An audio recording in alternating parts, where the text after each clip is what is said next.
আসসালামু আলাইকুম। আশা করি আপনারা সবাই ভালো আছেন। আজকে আমি চুলা বানাবো। চুলা বানানোর জন্য এই বালতি হ্যাঁ, চারপাশে আমি মাটি এইভাবে বসিয়ে দেব। আমি এই মাটি যখন বসাইছি আমার মনে ছিল না এর নিচে কাগজ দেওয়ার, সেজন্য আমি এটা ভেঙে আবারও আমি একটা সিমেন্টের কাগজ বসায় দিয়ে পরে আরেকটা চুলা বানিয়েছি। এই যে এই চুলাটা বানিয়েছিলাম আমি এইভাবে চুলাটা আমি ওই দিন বানিয়ে রেখেছিলাম। এই চুলাটা যখন আমি কাগজে বসায় বানাইছি সে সময় আমি ভিডিও করতে পারি নাই।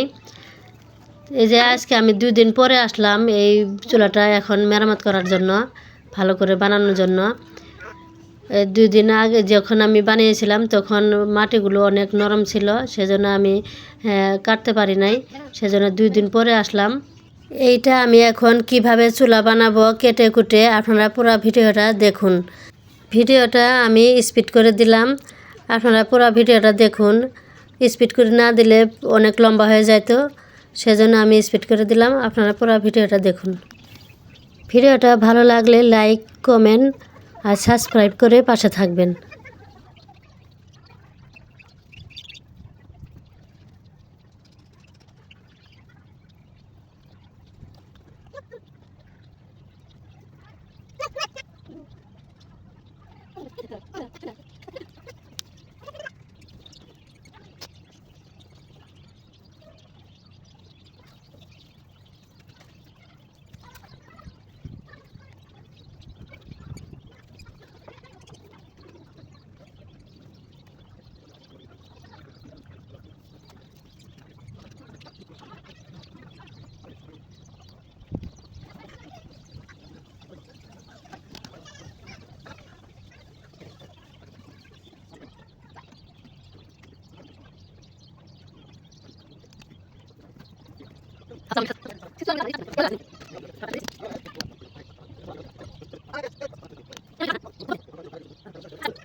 আমি চুলাটা বানিয়ে 1 সপ্তাহ রেখে দিব। চুলাটা শুকিয়ে গেলে আরেকটা লেপা দিয়ে আমি দুতলা তুলে আনব। তুলে এনে আমি তারপরে রান্না করব। আশা করি ভিডিওটা ভালো লেগেছে। ভিডিওটা এখনই শেষ করব। সবাই ভালো থাকবেন। আল্লাহ হাফেজ। আসসালামু আলাইকুম।